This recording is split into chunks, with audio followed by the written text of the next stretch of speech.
What's up guys, welcome back, and in this video we're going to be talking about Retro Studios game and what they're working on. Quite possibly we got some very clear information now on what they are working on for the future, and it sounds very exciting. And also I'm going to discuss with you a very realistic way on how a Nintendo fan, how us as gamers can realistically react to the Nintendo Direct, and basically how we can not be disappointed by what we see. There's some very key elements I want to discuss about that, but first of all, let's discuss about Retro Studios and what they're working on. So basically what happened is that one of the employees from Retro Studios has updated their resume on LinkedIn and has included some very interesting details about what they are working on for Retro, and this is specifically for a writer for the game.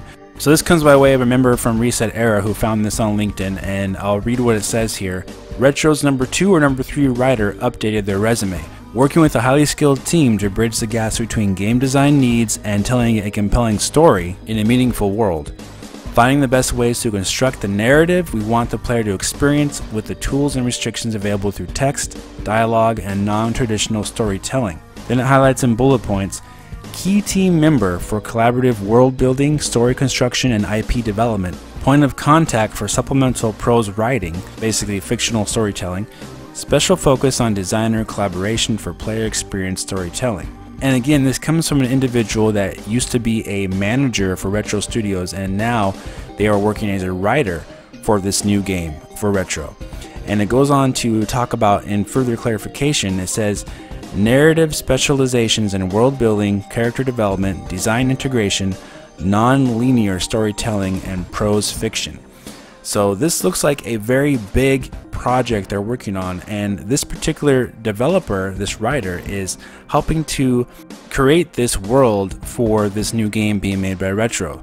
It sounds like a very narrative heavy, character driven based game, most likely a single player focused game, you know, with the non-linear storytelling and all these things encompassing it. It looks like, since it's a non-linear story, that it could very well be an open world game that has random exploration for the player and has this character driven story. So when you think about games like that, I think about Uncharted, I think about Horizon Zero Dawn, games that are very narrative, single player focused, story driven games, basically the types of games that you're seeing on PlayStation 4 and Xbox One, these next generation type of games. So for this particular game, you can basically put to rest that this is a platformer game like Donkey Kong Country, right? So I don't think this is going to have anything to do with Donkey Kong, which is good news for those who are tired of seeing Donkey Kong on Nintendo platforms for the last few games that Retro has been working on. So no, this particular game does not appear to be Donkey Kong. They may be working on another platformer, who knows. You know, Retro Studios has been quiet for a very long time. They could be working on multiple projects, but for this particular project, it does look like a very heavy narrative-driven experience. Basically, those games are really heavy on story, cinematics, and open world gameplay. This appears to be something very similar to that. Now, it looks like they're in the construction phase of this project, so I wouldn't expect to see this game anytime soon, unfortunately. I hope I'm wrong. I hope we see the game as soon as possible. I hope we see it tomorrow. But from what this describes, it looks like they are building this brand new game. So we may not see this game from Retro Studios for quite a long time, even though it does sound very exciting though, doesn't it? There were a lot of rumors going on in the past that maybe this Retro Studios game would be multiplayer. There were rumors that they could be working on Labo. Now we have an actual resume update from an employee themselves that basically gives away the type of game they're working on. This does look like a very strong and heavy narrative experience, and usually those games are single player, character driven games based on building up your character, building up your relationships with others in the story, and progressing through the game in that way. And of course, this doesn't say anything about the gameplay itself. There could be other innovations in the gameplay that will make the game stand out differently from others as well. And as we know with Retro Studios, they always have extremely beautiful looking, well detailed, and just groundbreaking games that look amazing. So you can pretty much guarantee almost that this game is going to be one of those type of games that looks very, very good when it's finally released.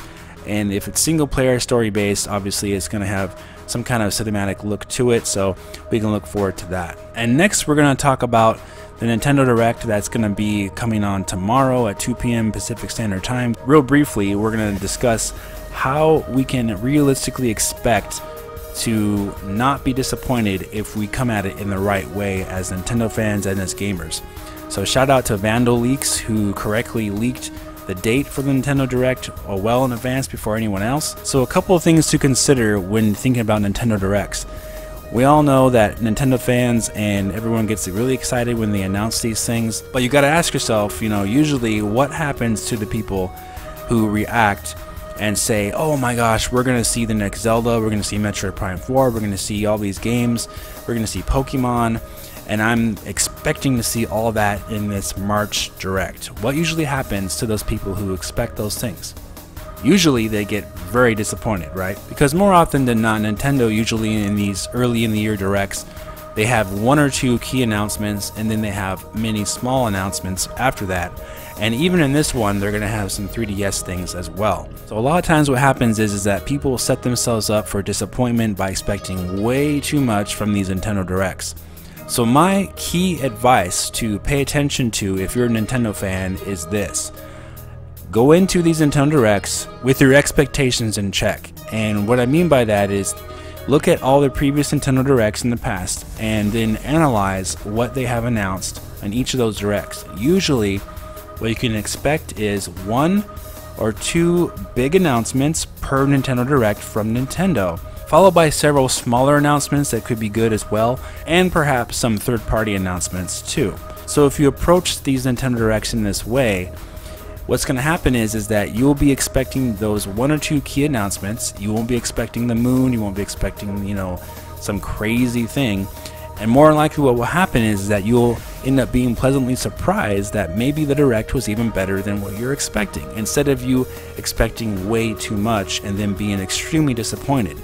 Sometimes these Nintendo Directs do disappoint. Sometimes they are really not that great at all. Maybe there's one announcement and that's it, and fans are expecting to have every single thing they announce be just amazing, and a lot of times that's just not the case. So if you come at it in a way that you are expecting maybe just 1 or 2 key announcements that are pretty big, I think you'll be really satisfied with this Nintendo Direct coming up tomorrow. That's just my advice on how to approach it, guys. Let me know what you think in the comment section. How do you approach these Nintendo Directs yourself? Do you perhaps expect too much, or do you expect just absolutely nothing and hope to be pleasantly surprised? Let me know what you think about that. Also, let me know what you think about Retro Studios. Are you really excited that they're working on this narrative-driven, perhaps single-player focused, very story-driven type of experience? Are you excited about that? Let me know what you think in the comment section again. And I'm personally excited to see exactly what it is and how it plays. Alright guys, if you enjoyed this video, please hit the like button, subscribe to the channel, and I'll talk to you guys very soon in the next video. Have a great day.